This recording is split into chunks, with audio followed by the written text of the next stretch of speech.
Welcome back to ಈ Narada channel.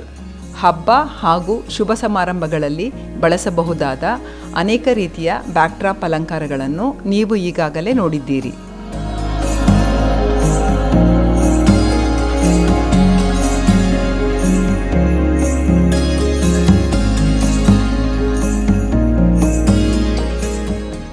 ಅಷ್ಟಲಕ್ಷ್ಮಿಯರನ್ನು ಬಳಸಿಕೊಂಡು backdrop ಅಲಂಕಾರವನ್ನು ಹೇಗೆ ಮಾಡಬಹುದೆಂದು ಈ ವಿಡಿಯೋದಲ್ಲಿ ನೋಡೋಣ. ಇದು ಪೈಪ್ಸ್ ಆ್ಯಂಡ್ ಫಿಟ್ಟಿಂಗ್ಸ್ಗಳಲ್ಲಿ ಮಾಡಿಕೊಂಡಿರುವಂಥ ಬ್ಯಾಕ್ಡ್ರಾಪ್ ಸ್ಟ್ಯಾಂಡ್.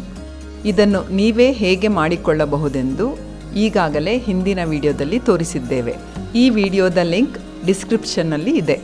ಈ ಸ್ಟ್ಯಾಂಡ್ಗೆ ಬಟ್ಟೆಯನ್ನು ಹಾಕಿ ಎಳೆದು ಕಟ್ಟಬೇಕು. ಲಕ್ಷ್ಮಿ ಪೇಂಟಿಂಗ್ಗೆ ಬ್ಲೌಸ್ ಪೀಸ್ ಹಾಗೂ ಎಂಬ್ರಾಯ್ಡರಿಂಗ್ ಬಳಸಿಕೊಂಡು ಮಾಡಿರುವ ಅಲಂಕಾರ ಇದು. ಇದನ್ನು ಹೇಗೆ ಮಾಡಬಹುದೆಂದು ಈಗಾಗಲೇ ಹಿಂದಿನ ವಿಡಿಯೋದಲ್ಲಿ ನೋಡಿದ್ದೀರಿ. ಇದೇ ರೀತಿ ಅಷ್ಟಲಕ್ಷ್ಮಿಯರನ್ನು ಮಾಡಿಕೊಳ್ಳಬೇಕು. ಈಗ ಅಷ್ಟಲಕ್ಷ್ಮಿಯರನ್ನು ಬ್ಯಾಕ್ಡ್ರಾಪ್ ಸ್ಟ್ಯಾಂಡ್ಗೆ ದಾರದಿಂದ ಕಟ್ಟಬೇಕು.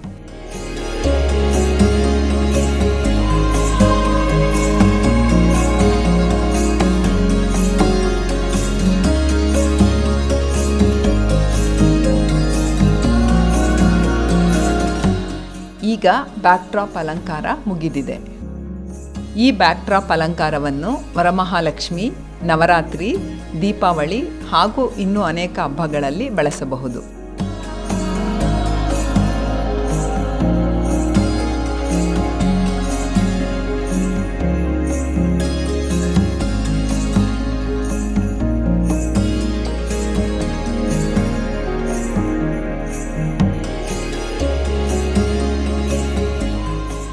ಈ ನಾರದ ಯೂಟ್ಯೂಬ್ ಚಾನಲ್ಗಳಿಗೆ ಸಬ್ಸ್ಕ್ರೈಬ್ ಆಗಿ ಫೇಸ್ಬುಕ್ ಪೇಜ್ನ ಲೈಕ್ ಮಾಡಿ.